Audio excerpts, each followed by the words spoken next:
नमस्कार, आप देख रहे हैं हल्ला बोल टीवी। मैं हूं दीपक शर्मा और हमारे साथ हैं प्रोफेसर शांतनु, जो कि जन सुराज के यूथ विंग के अध्यक्ष हैं। जन सुराज के यूथ विंग की कमान संभाल रहे हैं। अब हम एक बड़ा सवाल पूछने वाले हैं आज प्रोफेसर शांतनु से, जो दिल्ली यूनिवर्सिटी में प्रोफेसर भी हैं। हम इनसे पूछेंगे कि राहुल गांधी पर क्यों फिदा हो रहे हैं प्रशांत किशोर, क्यों राहुल गांधी को लेकर प्रशांत किशोर इतने सॉफ्ट हो रहे हैं। तो शांतनु जी, गठबंधन का इरादा, गठबंधन की तमन्ना जाग गई है क्या जन सुराज के मन में? नमस्कार दीपक जी, मैं आपको और आपके सभी दर्शकों को नमस्कार कहता हूँ। देखिए, जन सुराज जनता के मुद्दों पर बात करने वाली पार्टी है। जो भी मुद्दे जनता के सीधे हितों से जुड़े हुए हैं उस पर हम खुलकर बात करते हैं। आपने अभी राहुल गांधी जी और उसके ऊपर जन सुराज की अभी जो प्रशांत जी का क्या जो बयान आया कि हम राहुल गांधी का समर्थन करते हैं स्पेशल इंटेंसिव रिवीजन को लेकर, जो उनका रुख है उसमें। जी देखिए, इस बयान से पहले भी हमारे प्रणेता प्रशांत जी ने इस बारे में बहुत स्पष्ट कहा था कि ये जो चुनाव आयोग का नोटिफिकेशन है SIR को लेकर, इसके हम खिलाफ हैं। उसमें जिस तरह से जितने कम समय में इस पूरे रिवीजन को करने का प्रयास है उसके हम खिलाफ हैं। जो अभी 2024 का जो वोटर लिस्ट है उसमें हम सिर्फ 2 ही बदलाव चाहते हैं। एक वो जो लोग मृत हो गए हैं उनका नाम हटा दिया जाए, और जो लोग 18 साल से ऊपर हो गए हैं उनका नाम जोड़ दिया जाए। इसके पीछे बिल्कुल साफ साफ बात यह है कि 2024 में उसी वोटर लिस्ट के आधार पर हमारे माननीय प्रधानमंत्री जी चुन के गए थे। तो अगर उस वोटर लिस्ट में कुछ गड़बड़ियां हैं तो क्या चुनाव आयोग ये मानने को तैयार है कि जो पिछला लोकसभा चुनाव हुआ था उसमें जो चुनाव हुआ वो एक गड़बड़ वोटर लिस्ट पे चुनाव हुआ था? तो हमारा SIR के ऊपर रुख बिल्कुल स्पष्ट है। जहां तक सवाल राहुल गांधी जी के ऊपर, हाँ, राहुल गांधी और कांग्रेस से जो नजदीकी बढ़ रही है वो क्या है? देखिए, इसको आप नज़दीकी के रूप में ना देखें, इसको आप ऐसा देखें कि एक तो ये कि राहुल गांधी जी ना सिर्फ कांग्रेस के वरिष्ठ नेता हैं, लोकसभा में नेता प्रतिपक्ष हैं। लोकसभा में नेता प्रतिपक्ष हैं। भाई, लोकतंत्र में विपक्ष के नेता की आवाज़ एक बहुत बड़े समूह की आवाज़ होती है। अगर उन्होंने साक्ष्य के साथ कुछ बातें सामने रखी है, उसको लेकर अगर चुनाव आयोग को स्पष्टता देनी चाहिए, तो हम भी ये मांग कर रहे हैं। और मुझे लगता है कि जिस तरह का उन्होंने पूरा डाटा दिया है, एक पूरे इंटरव्यू में जाके सारे बताए हैं कि कितनी बड़ी धांधली है, तो अगर जब तक हमारे पास चुनाव आयोग की तरफ से कोई सफाई नहीं आ जाता तो हम पहले से भी SIR के खिलाफ थे। तो इसलिए प्रशांत जी का बयान है कि उस SIR के मामले में हम गठबंधन का कोई इरादा नहीं है? निश्चित रूप से नहीं है, बिल्कुल भी नहीं है। हम पहले भी कह चुके हैं कि 243 पूर्ण रूपेण जनसुराज अपने साथ अपने बूते पर चुनाव लड़ेगी। लेकिन ऐसा लग रहा है कि महागठबंधन की सारी पार्टियां कहीं न कहीं पिछले कुछ दिनों में सॉफ्ट हुई हैं जन सुराज को लेकर। हमारी बात हो रही थी मुकेश सहनी से। मुकेश सहनी ने मुझसे कहा कि प्रशांत किशोर की लोकप्रियता बढ़ी है। हमारी बात दूसरे दलों के नेताओं से, जिनका नाम का खुलासा करना उचित नहीं है, उनसे हो रही थी। उन लोगों ने कहा, एक्सेप्टेंस दिखा एकदम साफ साफ कि वो एक्सेप्टेंस दिख रहा है। तो मतलब आपको अब तक कहा जा रहा था कि जन सुराज बी टीम है भारतीय जनता पार्टी की। सबसे बड़ा आरोप महागठबंधन का हर दल, चाहे राष्ट्रीय जनता दल हो, कांग्रेस के नेता हो, तमाम नेता यही आरोप लगा रहे थे कि अरे जन सुराज की क्या बात करें, जन सुराज तो भारतीय जनता पार्टी की बी टीम है। तो अब आपका जो एक्सेप्टेंस बढ़ा है, तो ऐसे में आपका नंबर 1 दुश्मन कौन है, महागठबंधन या NDA? देखिए, जन सुराज का सबसे बड़ा दुश्मन बिहार की कुव्यवस्था है। बिहार में ये जो लाचारी और मजबूरी की जो कवायद चल पड़ी है कि मजबूरी में लोग बाहर जा रहे हैं, कुव्यवस्था का शिकार हो रहे हैं, शिक्षा की कमी है, ये जन सुराज का सबसे बड़ा दुश्मन है। जहाँ तक बात दोनों गठबंधनों का है, चाहे वो NDA गठबंधन हो चाहे महागठबंधन हो, जन सुराज जो है एक मजबूत विपक्ष के आवाज़ के रूप में अपनी आवाज़ रखता रहा है।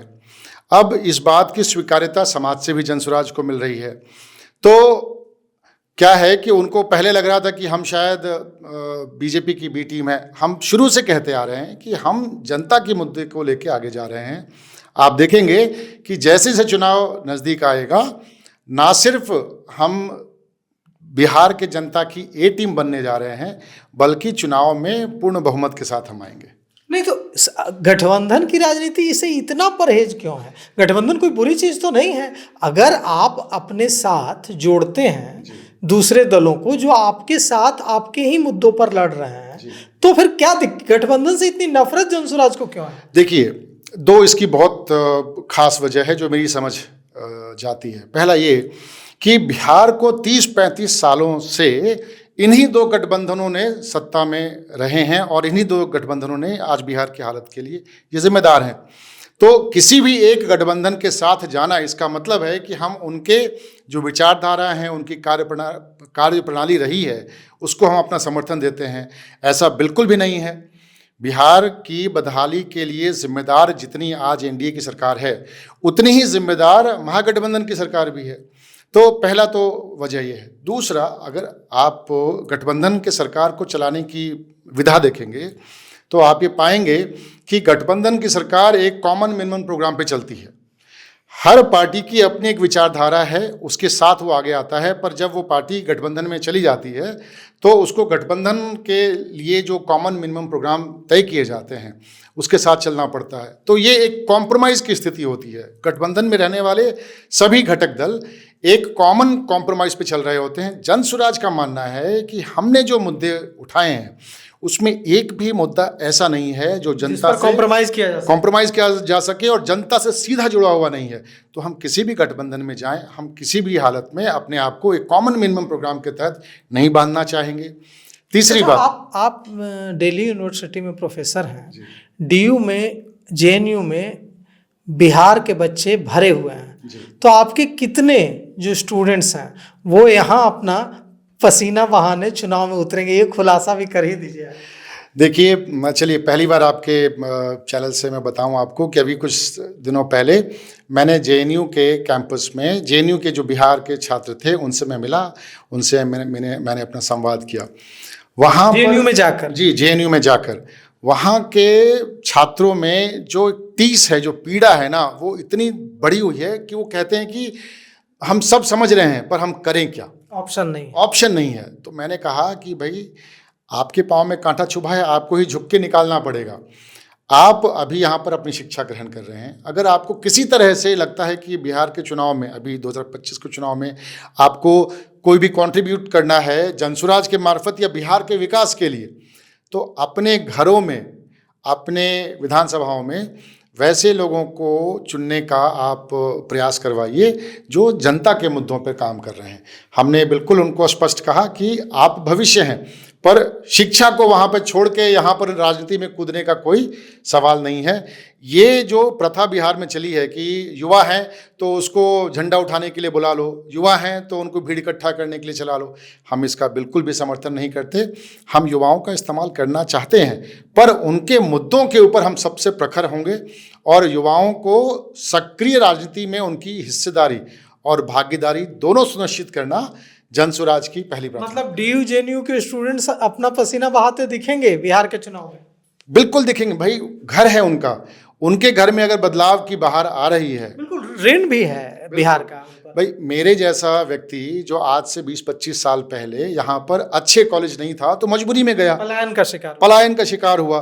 तो आज जब मुझे लग रहा है कि मुझे अब अपनी मिट्टी का कर्ज वापस करना है तो मैं जा रहा हूँ। तो अभी जो हमारे डीयू में और जेएनयू में बच्चे जा रहे हैं वो भी 20-25 साल भी बाद भी उसी मजबूरी से ग्रसित हैं कि यहाँ पर उनको कोई अच्छा कॉलेज नहीं मिल रहा।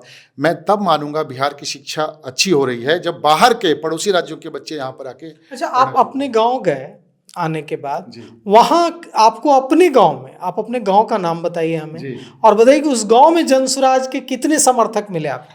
देखिए मेरे रोंगटे खड़े हो रहे हैं क्योंकि जब मैं अपने ज़मीन और अपने धरती की बात करता हूँ, मैं मुजफ्फरपुर ज़िले में पारू ब्लॉक है और वहाँ पर धरफरी गांव है। ये वही गांव है जहाँ से नवल बाबू आया करते थे, तो मैं उसी पंचायत का रहने वाला हूँ। जब मैं जनसुराजी होके अपने गाँव गया था तो मैंने देखा कि हर एक छोटे छोटे टोले मोहल्लों में जो हमारे युवक हैं वो सब जनसुराज को जानते भी थे। और जब उनको पता चला कि हम जनसुराज से जुड़े हैं, सब आके कि भैया आप इतना, मतलब आप आगे बढ़िए और हम सब जनसुराज के साथ हैं, इस बार तो हम लोग सारा व्यवस्था बदल देंगे। क्योंकि जो हमारा विधानसभा क्षेत्र है साहिबगंज, वो भी बहुत ही पिछड़ा हुआ विधानसभा है। वहाँ के जो जनप्रतिनिधि हैं आज पर्यटन मंत्री हैं, लेकिन पिछले मतलब 10 सालों 20 सालों से वो वहाँ के जनप्रतिनिधि रहे हैं, लेकिन वहाँ की हालत बहुत ख़राब है।